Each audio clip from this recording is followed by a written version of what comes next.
The impact of artificial intelligence is starting to feel real. Hiring freezes at tech companies are giving us a sense for what's to come in many industries. At the same time, AI is helping doctors understand and diagnose illnesses at record paces. This tension between disruption and opportunity is coming too for coffee. That's why I wanted to talk to Melissa Villanueva. She acquired a coffee shop from a Craigslist ad and built her new company, Brewpoint Coffee, into a brand with 3 cafe locations and a growing roastery.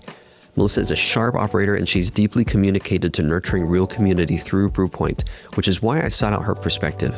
Today, we'll explore her framework for thinking about AI in the coffee industry, where it helps, where it hurts, and how to stay human in an automated world. I'm Garrett from Fresh Cup, and welcome to the Coffee Think Tank.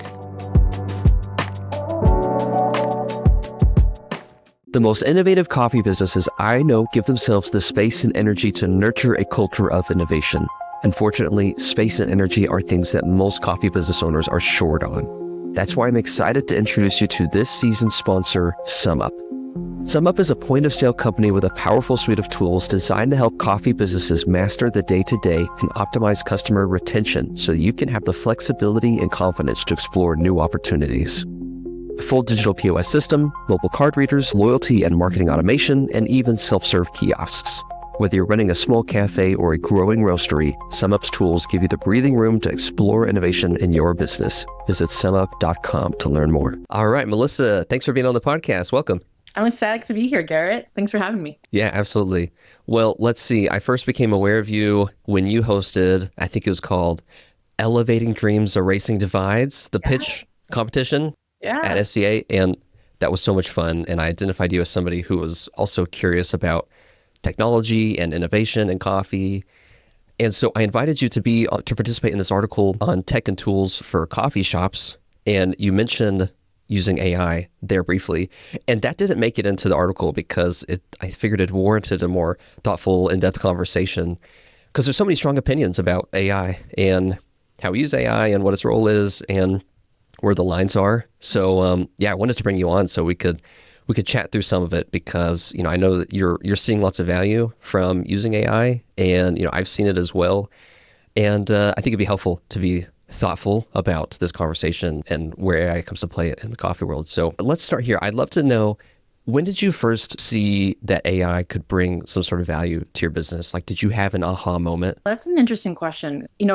I feel like a lot of times I'm just kind of absorbing, news and the things I'm hearing, the latest tools, through all the podcasts that I listen to. And the more that I started hearing about, ChatGPT specifically, AI in general, I just knew that it was going to be a tool that would be meaningful. The question is how early would you jump on and in what ways would you use it? I think the impulse for it is always like, oh, this is going to solve X, Y, and Z issue for me, or this is going to be the gap, this is going to fill the gap that I currently have with, whatever issues I have. Along with the fact that it also sounds like kind of like a scary, like, well, how is this going to change the future?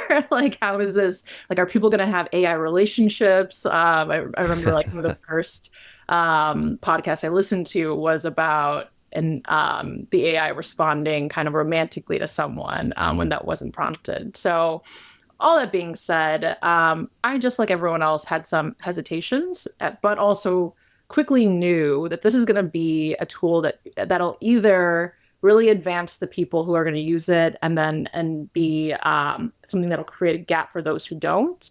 And so for myself, I knew that I had to start wrapping my mind around it in order to know how I want to use it in line with the values that I have. Was it ChatGPT? Was that the thing that turned you on, or was it something else? Yeah, it was initially ChatGPT, and it still is, I would say, just because I figured out how to be able to use it in different ways as well. So I use ChatGPT, I've used Claude. I've definitely seen a lot of different types of ones where, you can make instant videos and photos and things of that sort. But, I've toyed around with a lot of things, and I've kind of seen what has surfaced up as the things I now use in my daily life, which is ChatGPT and Claude. Yeah, I can recall seeing ChatGPT for the first time, and I had avoided it for about 6 weeks, the winter of 2022, because I was very threatened by it as a writer. And, all my income came from writing, and, I saw people saying writing is over, people are done with writing. So, but, I used it. I finally gave in, and I checked it out, and I was I was quite impressed, but I did feel like it was an extension of my writing, less so that I was being replaced. And that was an interesting feeling. And I kind of realized that it probably was worth figuring this out a bit.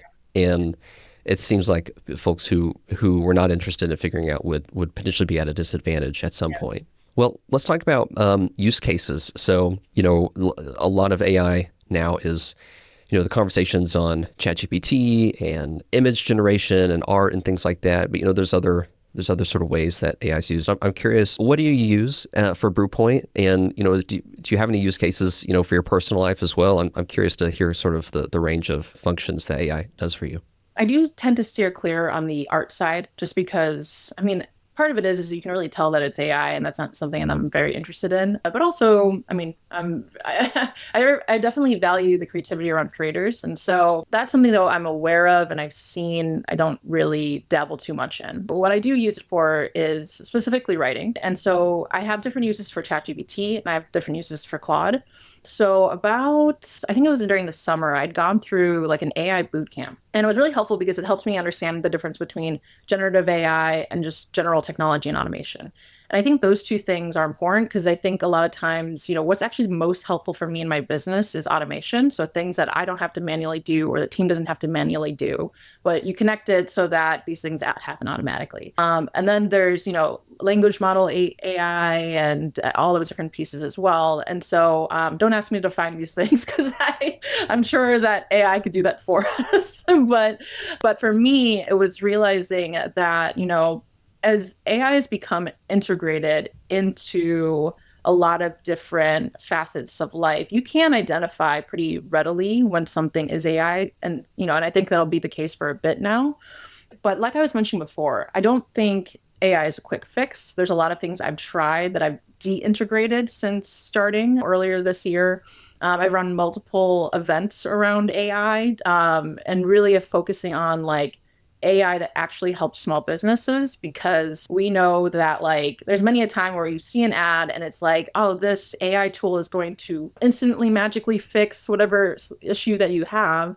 And then you go to download it and it's messy, or you go to download it and it's janky, or like it just doesn't meet the needs that you actually have. And now you have to figure out how to deinstall it, make sure it didn't mess with the original system that you had. I think that's something that people have gone through over and over and over again.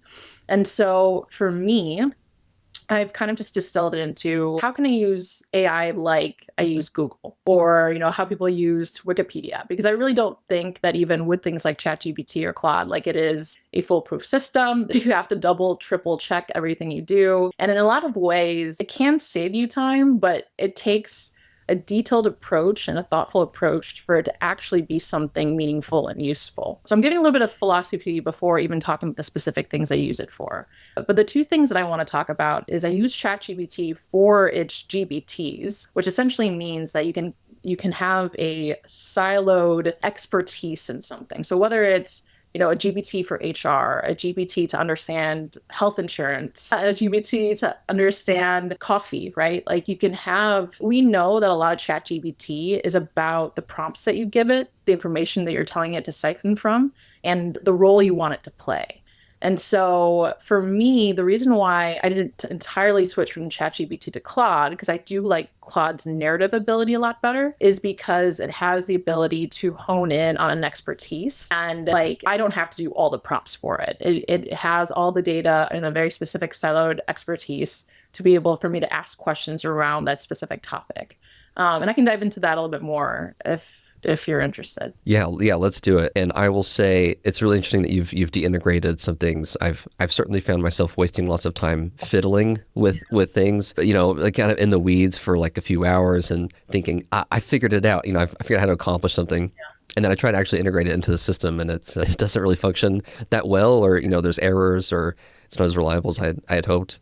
But yeah, so let's hear what does work. So let's get into some of the more specific GPTs. Yeah. So during the AI bootcamp that I was in, they helped me create Ari, my barista chat assistant. And so really what that means is that within having a ChatGPT account that's paid for, you can create a GPT. And in creating it, you can essentially give it a handful of documents and prompts and structure directions and how you want it to respond. So we created the Nova cold brew concentrate earlier in the year, cold brew concentrate product. And because it's the perfect base for any type of coffee drinks or coffee, recipes, we wanted to have a chat assistant that could help curate what those recipes could be. So we have our specific ratios that I fed the GPT. I was like, 2 ounces of cold brew, this much ounce of liquid, whether it's water or milk, and then pull from the internet all the different recipes that could possibly be interesting. I gave Ari all the prompts. I said when to be specific and structured, when do I want you to pull from the internet, and we launched it. And Ari has now become for us, like anytime a customer or a wholesale client has a question around coffee, whether or not we a lot of times my team does know it, but if we don't, it's something that we can literally ask Ari, and it can explain the decaffeination process. They can explain that. I mean, we asked, can you make macaroon recipe with the cold brew concentrate or tiramisu, and it's pretty amazing and if you try to deter it and go into like someone was just like, well, what if you ask someone to like high poison in a recipe, like could they like thinking about the liability that could happen. And Ari was smart and was just like, I'm sorry, I can't add poison to a recipe. Or if you start hitting on Ari's like, oh, I'm not interested, I'm going to be, making different coffee recipes tonight. And so that was both fun, and I was grateful to see that on a liability standpoint, those things wouldn't be issues. That's pretty funny. Yeah, I've seen lots of, videos where people say, I don't pay for ChatGPT. I just go to TripAdvisor and I type in their little chatbot to get my code for my software I'm working on. And it's like, it's like a page of travel destinations and then like a chat that's completely unrelated. Yes, that's good. You have those guardrails. So it sounds like you're using Ari as a sort of like a customer success and customer enablement tool. It helps you better serve customers at Brewpoint, the wholesale and consumer. Is that right? Yeah. And I mean, yes. So I think something here that is important is that, I'm a founder, an entrepreneur, and my ADD is always at a high level. I'm multitasking a million different things. I'm not the most detail-oriented person or even necessarily organized. But that being said, the reason I say these things is because I think in order to use AI well, I do think having a detailed, organized approach is the way to make sure that you have something that's actually worth using. There's many a time, you can build out your whole employee handbook, but if you don't take the time to like put the details down for it, it's like, it's going to have mistakes that aren't worth having. And it's going to make something that's just not really worth using. It ends up being a template that you still have to put in the details of what actually works and functions on a day-to-day, basis that actually meets reality, right? So we do use Ari and we do use, AI for a number of different facets. But the thing that, and speaking of like New Year's and New Year's resolutions, like for me, I know that in order to use AI in a way that is mindful, thoughtful, intentional, foundational for the building of Brewpoint, I have to be intentional with the details that I put into it and the organization I put around it so that is actually helpful. How do you know when something's going to be helpful or not? Like I said, I've spent a lot of time fiddling and, the outcome is not always very practical. How do you measure if something's worth exploring or figuring out? Yeah, no, so this has been an interesting piece because, I probably use AI more than most of my team does. I do have like a leadership team, and they're the detail-oriented people in my team. And so what's been interesting is that I've essentially used AI to keep up with them in terms of like the detail-oriented things that I want to do alongside of them. And for me, what I know what works is whether or not they respond well to it or they actually want to use it. And then over time, I adjust how I'm using it to really meet the ways in which it synergizes with the rest of my team. Because in a lot of ways, I don't want to force them to use it. I think that at the end of the day, it's meant to enhance, like our capabilities and the access to knowledge and understanding that we can have. But I I think that a lot of times we can just waste a lot of time with it if we don't have the intentionality. But even just kind of going back to it, it's like ChatGPT is kind of the OG, right? And so like, I mean, at least for how long AI has been around. And the fact that I'm back to it, right? Like I do think that there's something about the longevity of a certain platform, because I do think going on to new ones, like I'm hesitant because I feel like it's all kind of extracting from the same place. And I'm going to have to double and triple and quadruple check those platforms. Whereas if I stick to one and I see how it grows and I see how it gets smarter and I can build into it, that's where I find it's worth more and more of my time. The jumping around and the new platforms, I feel like, has ended up wasting a lot of my time. That's really interesting. Okay, so let's go back to use cases. So you said you use a lot of writing, AI for a lot of writing. Can you explain what that looks like? What kinds of writing you're doing? And this is where the organization piece comes in. So what I like to do is, I've run Brewpoint for 10 years now, and I've done a lot of PR articles. I've done a lot of interviews. People ask me a number of questions around Brewpoint pretty consistently. I do want to keep things fresh. My perspective as a, entrepreneur changes on a weekly, monthly basis. But that being said, if I can distill by like having documents of interviews from my first year, second year, third year, put them into documents, upload them into a GPT, I essentially have created myself a Brewpoint PR GPT, right? Mm-hmm. Though I actually didn't do it for your questions for this podcast because, AI is enough of a new topic that I wanted to give a fresh perspective that really meant something to me. I do use it in the sense of giving me some initial ideas. And then from there, I write everything else out. And then now I have a new set of thoughts. I sent you a Google Doc for, answers to questions around, Brewpoint and AI. And now I have another document to be able to upload into the GPT to say, okay, here are my thoughts over time. Give me new thoughts to brainstorm, bounce off of. And really what I think of it as is more of an assistant, right? So like I wouldn't necessarily have an assistant write out my articles for me, but I might ask to see an initial draft or have my own draft and ask for an opinion on like how to adjust X, Y, and Z thing that I might not feel like is quite aligned. And so that's one way that you can use that for so many different things. Like I'm saying PR, but you can use that for like an employee handbook. You can use that for grant writing. You can use it for like so many different factors.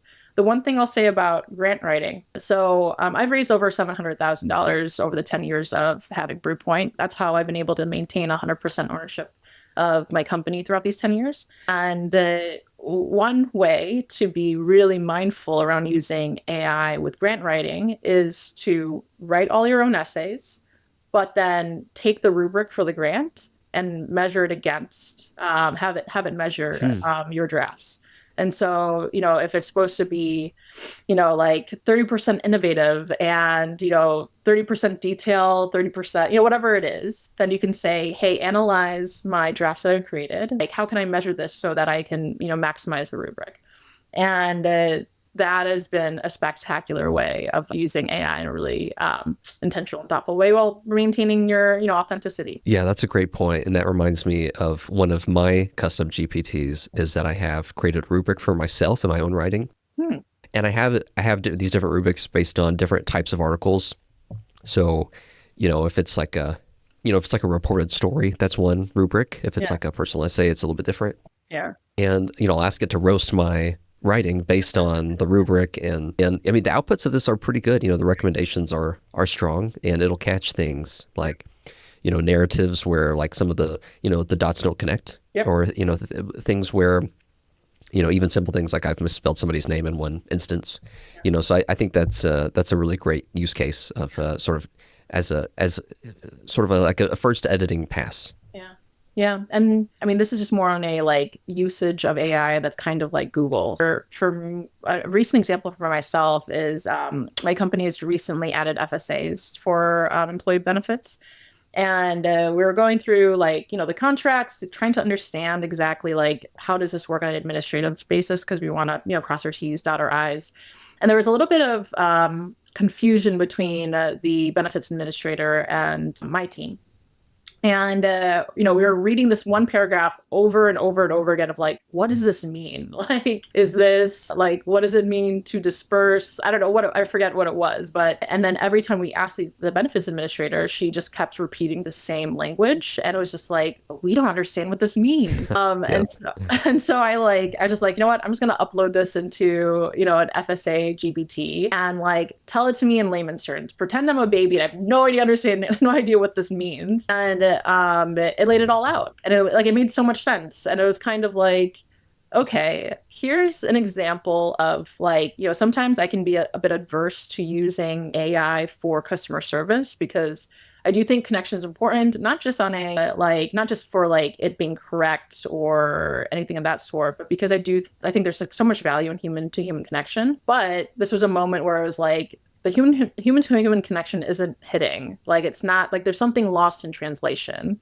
And this tool was able to help us just like translate it so quickly. It took like 10 seconds. And so for me, that does make it even more appealing to use AI for things like FAQs, right? What are the questions on my website that customers are asking or don't want to ask because it feels like a dumb question, right? And I can have like the 10 most ones that I think are going to be the case, but how do I kind of broaden an AI tool enough where it hits the ones that I'm not seeing, because I'm so immersed in coffee language and small business that I'm not realizing I'm not translating it for the everyday person. I find it really interesting that a lot of the news around AI is that customer service is one of the first things to go, that these chatbots for customer service are very effective for some settings. Yeah. But in all my experience of using these, it feels like that human connection is really missing. But for some kinds of businesses, I'm fine with that. Like, I don't really expect human connection. I just want the answer to something. But for other business types, and I think this is true for coffee, I don't want that. I really want to be served by a person. And coffee is so relational, like at every step of the journey, that I think I would be quite dismayed to find an AI chatbot helping me rather than a person in a coffee setting, unless it's, there's ways to do human in the loop that, kind of infuse some humanness back into it. But I that's a use case that I'm hesitant to see, in myself even. And, we've looked at things. There's publishers that will do things like, they'll upload their whole corpus into a chatbot, and you can chat with like previous articles, type things like that. And I'm interested in trying that out. I think there's interesting things to do there. I've had a few experiences with AI chatbots as customer service, and it's just there's some of the soul is missing. That is just, I think, a really precious part of the coffee world. Okay, well, what about what about in like operations? So you have 3 cafes and a roastery. Is there any way that AI is coming into play in the roastery? And it doesn't have to necessarily be generative AI. It could be other forms as well. When it comes to like the operations of my company, it's on my team, right? So though I get involved and I help and problem solve, in different aspects, they're really the ones that, make everything work. That being said, a couple different things that I've found really helpful, especially when it comes to like any sort of manufacturing side of the business and AI, is like there's a handful of pieces of equipment that we have in our roastery. And one thing that I found pretty great is to upload. I mean, it's going to go back to the same thing. We upload all the manuals for all our pieces of equipment into a GPT, and that way we have a GPT we can ask when anything goes awry. And so we can ask for SOPs. We can say, hey, can you give me my SOPs for starting my roaster, weekly, monthly, yearly maintenance. I can ask specific questions when I'm getting this error, right? And though obviously we can always go back to we have for our roaster, we have a Mill City roaster. We can always talk to customer service. At least we can like start the process of understanding what the issue is, and possibly if it's a smaller issue, fix it ourselves, or we can know right away whether or not it's a larger issue. And so for us, that has been a really seamless piece of it, is like SOPs and creating a GPT that can answer, malfunctioning questions when it comes to equipment. I love that one. I hate flipping through, my car handbook, to try to figure out what this light means or how to, replace a fuse or whatever. So yeah, having that when you have a bunch of commercial equipment is, that seems like a no-brainer to me. Right. I love that one. Yeah, thank you. What else? So, when it comes to AI, like I mentioned, I want to be really intentional with it. So let me, if you don't mind, I'm going to kind of just talk about general philosophy when it comes to this. I don't know if I've ever mentioned this, but I'm a philosophy major, or I was one in college before I started. That's right. Yeah. And so the thought process for myself as I'm heading into 2025 is that I hit my 10-year with Brewpoint. Brewpoint is beyond what I would have imagined when we started 10 years ago.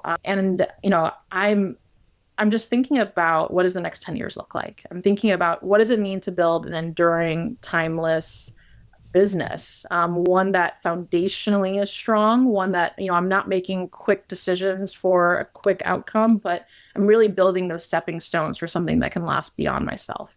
And so all that being said, AI is a tool for those components. It's helping me build those mechanics, but I also really want to be present in the process. I want my team to be present in the process. And so a lot of the ways in which we use technology on the roastery side has more to do with automation and creating systems that automate more than it is about using generative AI, other than the ways in which I've mentioned. And so I want it to be a tool to be able to see how we can use in different aspects, but it's not something that has taken over any jobs. It's not something that has kind of like had us lose any part of our soul of what we built, right? It is purely a tool. But where I am most interested in like infusing technology is more automation standpoint. It's interesting because sometimes it's really as simple as the spreadsheets that we create and just kind of getting into those rhythms with those types of spreadsheets. I definitely use and ask AI to, help me figure out any sort of bugs when it comes to the spreadsheets that we have or the ways in which we organize what we organize. But like I mentioned, like if you're going to infuse AI, if you're going to have automation into the systems that you have to be incredibly organized and detailed in order for there not to be, those like, when you think of someone who codes, right? Like, you just make one mess up and you don't really like it changes the whole entire thing, right? And so you have to make sure that like all the T's are crossed, all the I's are dotted. As of right now, I don't use AI too much on the manufacturing side, but I do like look to automate where I can. And I do make sure that my values are aligned with the type of business that I operate, because like at the end of the day, I want to be proud of it, right? Like, and I want to feel like I've been thinking a lot more about legacy in that regard, like what really changes lives, what changes the community. And it is the people to people interaction. It's the spaces that we create. It's, it's the whole vibe and culture of a place. And so that has been like, I've been looking to figure out how do I protect that in the midst of a very changing world, whether it comes to technology, AI, politics, all of this stuff. And, how do I kind of maintain that balance? Are there any hard lines that you've drawn to say, this would be an application of AI that would not align with my values or, would cross some sort of boundary that I'm not comfortable with? Yeah.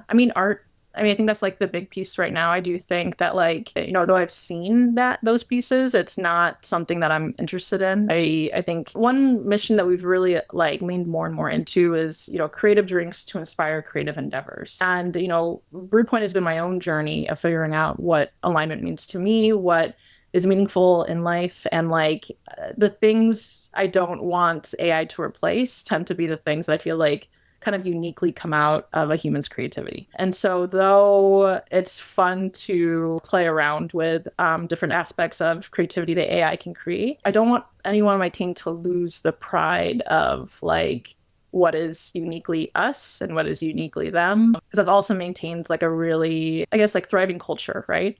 And so when I noticed, I have different team members who, especially like, in marketing or those sides of the business, like, there's fears around AI taking over those roles. And it's just like, I have a hard time imagining how they would within the company that we've created. And so I have hard lines when it comes to where it feels like it's overtaking something that I think is uniquely human. Yeah, I think that's good. I've on the agency side, outside of Fresh Cup, we also have Elementus Studio, and we work with clients on content marketing and copywriting. And, we've had clients who have gone towards using AI to write all their content, and, the social posts from the founders come from, out of ChatGPT now. And, you start to notice that, you really start to feel it, and you feel the loss of intentionality.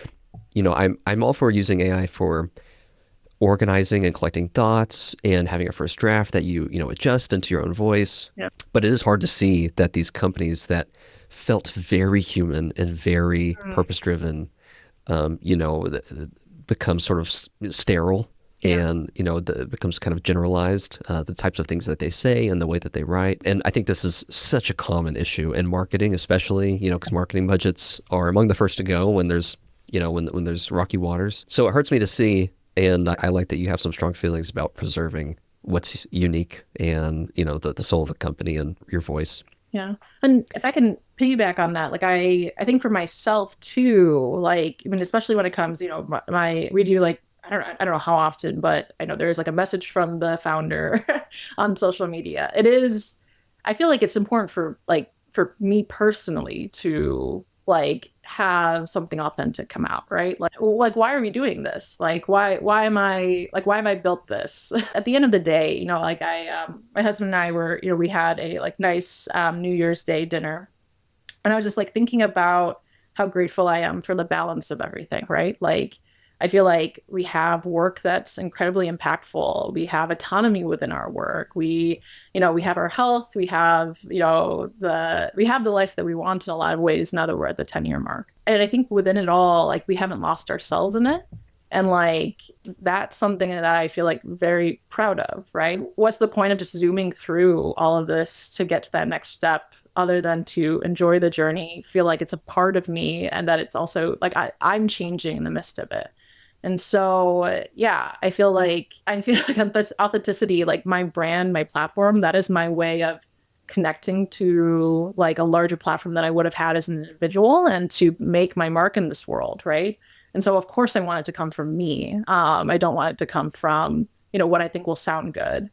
Though, of course, I want people to like appreciate whatever. But like, I think that's what makes like being alive and human kind of exciting, right? Absolutely. Okay, this kind of plays into the team question that I'm desperate to ask. So it's easy to be lazy with AI. It's easy to kind of outsource all the good thinking, the good writing, good decision making, and because what ChatGPT or other tools output feels very polished. How do you work with this within your team? How do you set guardrails for them and coach them to be effective users that can make good decisions and not over rely and, know when it's helpful and know when it's not? Yeah. So I feel like my team has been, very mindful. I mean, if anything, more against using AI for the very long period of time. So they're not early adapters by any means. They're, including my husband, we're all, and because he works full time in the business as well. And, definitely worried about some level of the like environmental impact, wanting to be mindful around just like, just not necessarily taking on something just because it's the new fangled thing. That being said, I have noted that over the past couple months, just kind of like everyone is more apt to now use it than before. What I've been very grateful for is that though there have been moments where I've noted, oh, this seems very much like AI or there's something else there.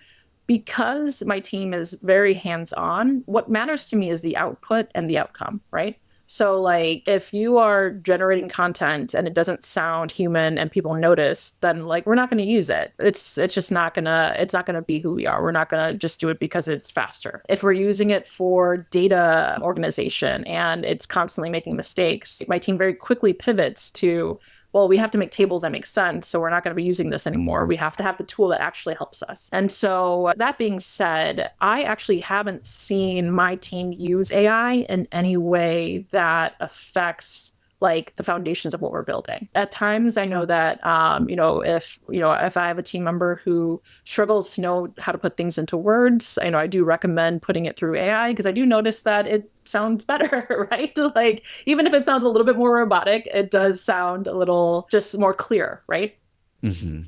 And so all that being said, like to me, it is purely a tool. I think because I've had a team that is more adverse to AI specifically, I feel like similar to me, but kind of going from a different angle of just like, they're only using it when they see it actually adds value. They don't seem to be using it anywhere, any other way. Whereas I think I was like very much into it and I kind of like worked my way through all the mistakes of using it.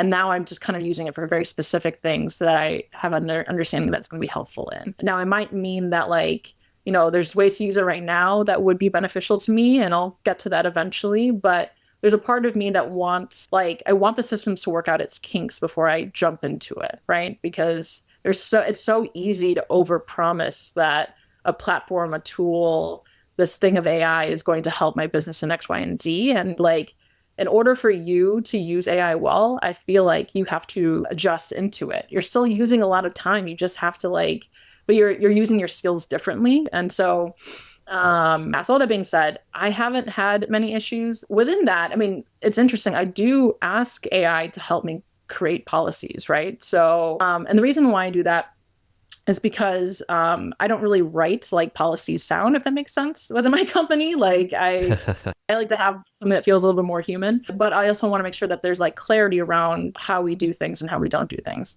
And so I have found that whether it is like policies around using AI or policies around, even just like we just bought 2 big vehicles, and it was just like, okay, what are our policies around like driving these gigantic vehicles? It has been a helpful tool to help me put just general guardrails on different things. And so that being said, the way I'll finalize this is that like, I don't have to put strong guardrails around AI, because if it's not the outcome or output that works for our company, we're not going to use it. So they're going to have to redo it anyway. I've heard it said, and this has seemed to be pretty wise, if you're trying to layer on AI because you can, it becomes a roadblock, it becomes like a distraction.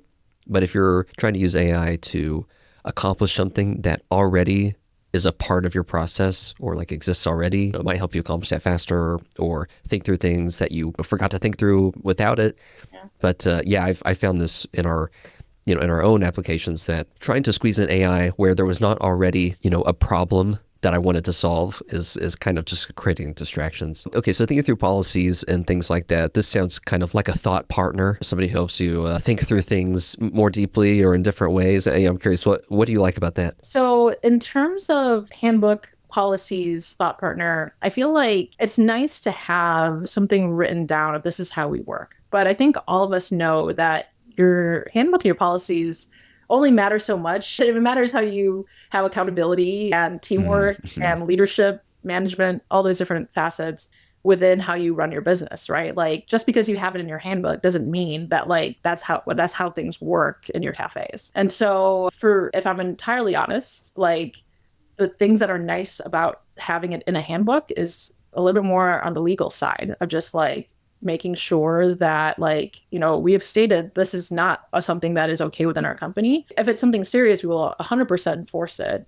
But like, if it's something more minor, it's something that we can always point back to if we need to. And so for what I appreciate about AI in that standpoint is it is easy to make sure that I know what could be a liability. And in running the business for 10 years, I feel like I've had, as much as I feel like, me and my team, we have as much good intentions for how we do what we do and run what we run. It's not always reciprocated. And so whether it's on the customer side or on a past employee side. And so I do think having, policies in place I would have never thought would be important, and to being really important to having AI alongside of a resource that we do have is called HR Source.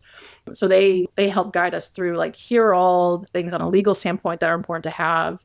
And I upload all that into a GBT and make sure that like it makes sense for my specific business and create policies that flow from, HR policy. That has been very helpful. Yeah, absolutely. Okay, well, let's zoom out a little bit and we can kind of bring it back to AI. But I want to look back. So you've been in business for 10 years. You took over the shop from an existing owner, and so there's 3 shops and a roastery. Can you tell us what were some of the key characteristics that contributed to your success over the last 10 years? Any things that you think were really critical elements that were part of your business or your process? So, and to be clear, so Brewpoint didn't exist until, we made it exist. We bought coffee shops, fixtures and assets, but not the brand. Gotcha. So, and I think that's like a pretty important distinction in terms of just like the shop that we had actually taken over, we were the 3rd owners. And so this answers your question very specifically, because why did the other two not work out? So what specifically made us different? Because the first coffee shop owner put in about $100,000 to make it into a coffee shop. So, build it out, put the equipment. And they lasted a couple of years and then they sold. They sold it to a grandfather who wanted to gift it to his granddaughter so she'd move back to Illinois, which is a very interesting gift. Her and her boyfriend ran it for like 10 months and then sold it to us. And so we were able to get, a shop build out that was worth about $100,000. We got for 36. And so I remember when I was originally looking for an espresso machine on Craigslist, found this coffee shop, and there's something about it that just felt like there's something about this place. I don't know anything about Elmhurst. I don't have any business plan yet for a coffee shop, but me and my 7-month boyfriend, now husband, visited, had that pin in our stomachs that I think this is it. I think this is the opportunity that we should risk everything for. We bought it within a month. Had no idea what we were doing. But the reason why I wanted to move forward with a twice failed coffee shop, or specifically that one, was because the location seemed perfect. It's right next to a train station, a university. It's in a downtown of a, semi-wealthy, suburban Chicago suburb. It seemed like it was the way that it was owned that was the reason why it was only at $180 a day. And so for me, it's like, I think I can beat $180. I think we do a little better than that. Yeah. And I remember when we hit our milestones of like 500, 1,000, 1,500, multiple thousands, right? Like for that one shot per day, that really showed that it really was like the key characteristics, right? So one thing I would say is that I am quite conservative when it comes to money, right? So, and I'm more apt to want to figure things out on our own in terms of just like, if we can figure out, cleaning this whole place, getting friends and family to help, rather than spending, $500 to do that. Sorry, one second. My dog might end up barking. That's okay. Is that okay? That's right. Okay. Yeah. So, so if we could, figure out how to do things on our own, the more that we can do that, I think the more we'll have success overall when it comes to knowing how to run our shop, not spending tons of money. Because when I think about it, the amount of people who have this dream of running a coffee shop and they spend $200,000 on their build out, on the equipment, or they get an investor for their first shop. But how, now knowing the margins of running a coffee shop is how do you pay that back effectively? How do you make that work? Because there's already a slim chance of it being successful. It's even more of a slim chance if you have an additional liability that, you have to pay for to make it work for both of you. So conservative around finances, I think, is one thing. I think the bigger thing for me in terms of my skill set is laying out a vision that is not just individualistic, but is more about the collective, meaning that it's about, building up the community, resonating with values of just the life we want to live, and the elements of belonging and inclusivity, right? Being able to shape a community through a coffee shop, and finding people who align with those values, but are more skilled in areas of, organization, finance, operations, coffee, and making my team feel like they belong. And so for me, that has been some of the key ways in which we've been able to build what we have now, is really, kind of going back to AI and the relational aspect. The relational aspect is so much the part of the soul of Brewpoint that I wouldn't want AI to touch that.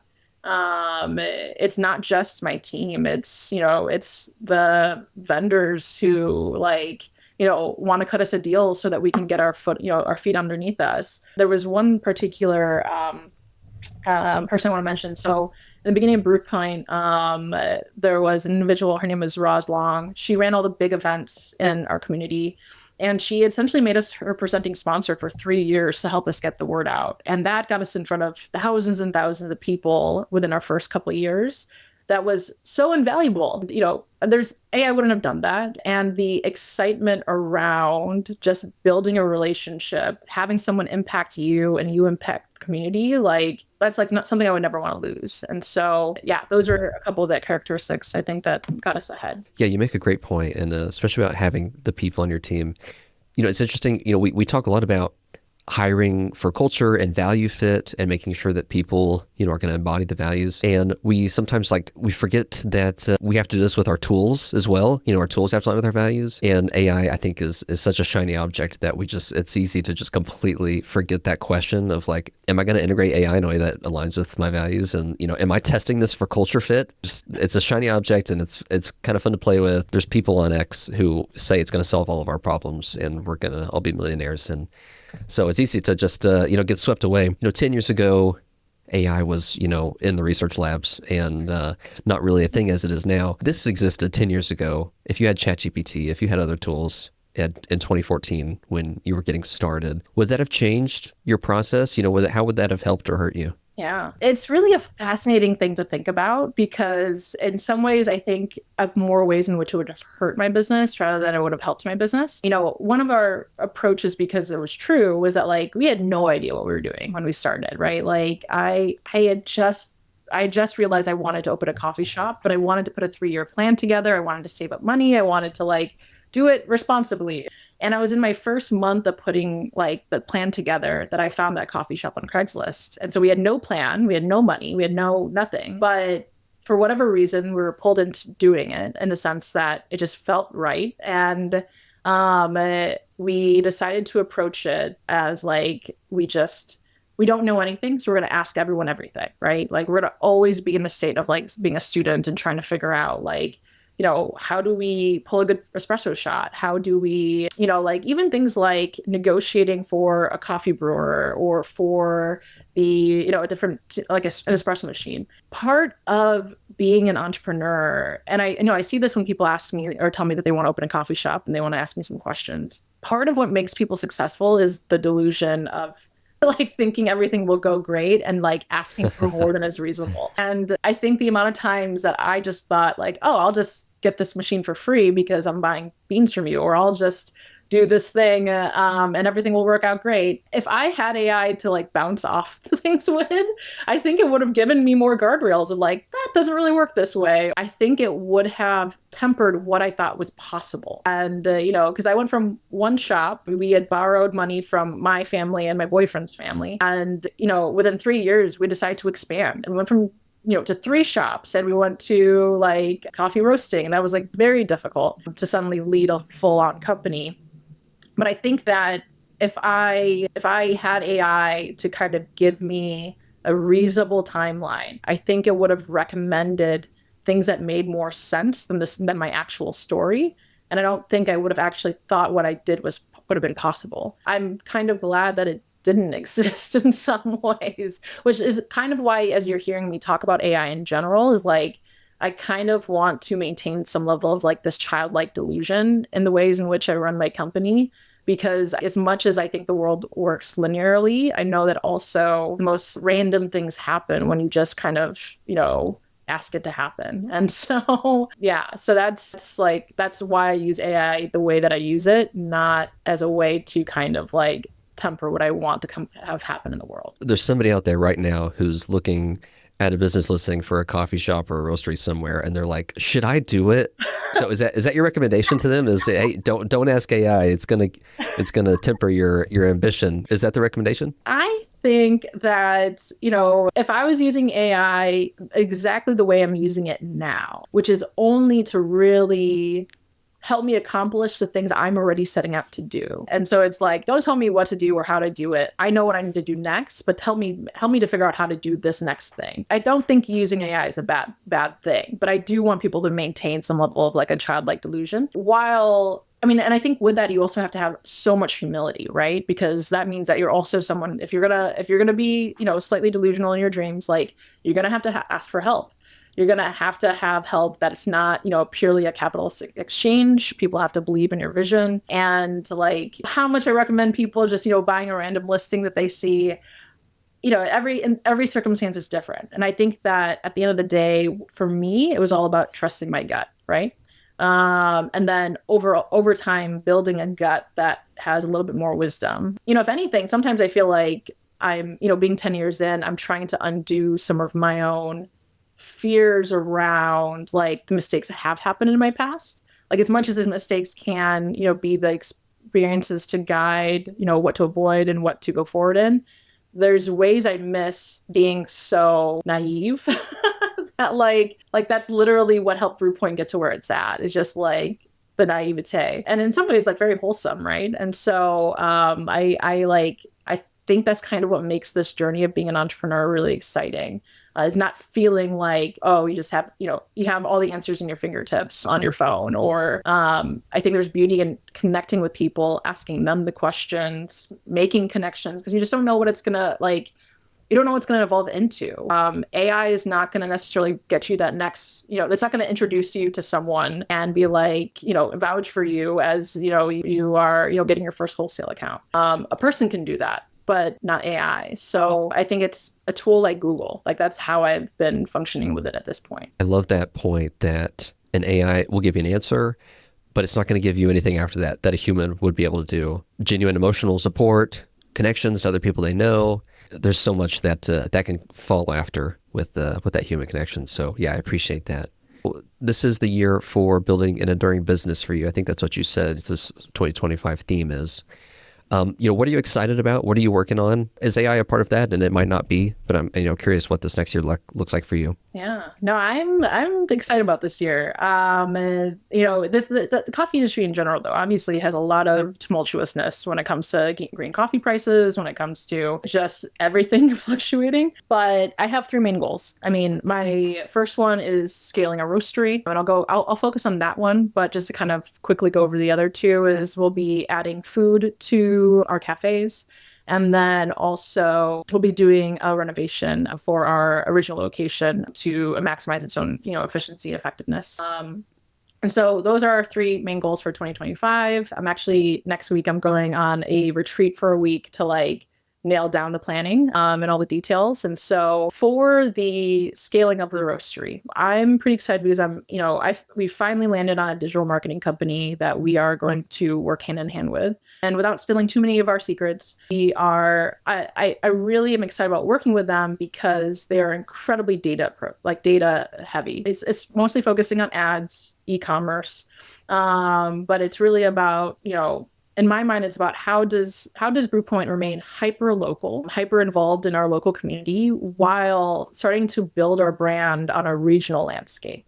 And so for us, what this looks like is making sure that the ads align with our values, align with our mission of who we are, having the experts who are data oriented to make sure that it's hitting in a certain way that resonates with people, because so much of being an entrepreneur is, having a vision, but is your vision about you, or is it about what your customer wants? And how do you find that in between ground of something that is uniquely important to you that you're putting into the world, while also being something that what the customer wants? And I feel like that's what I'm trying to figure out with a data focused approach when it comes to scaling ads. I don't want to compromise who we are, but I also don't want to not resonate with the community and not make the impact that we want to make. And so that'll be how we're doing it, that side of things. Alongside of that, I just hired my first sales and events rep. And so she'll be, and just to mention about that, I've been open to hiring a sales rep for years. And it wasn't until now that I feel like we found the right person that would represent us. And so, I think I'm definitely feeling a lot of excitement around feeling like there's an alignment that's happening right now. And it's happening in line with finally having a number of super key partners on a event standpoint that will align on our on our digital marketing approach. So when we go out to events, they'll hear about Brewpoint, they'll see the ads, they'll see us on an e-commerce standpoint. And with that, we're able to keep our commitments to our direct farmers in Costa Rica.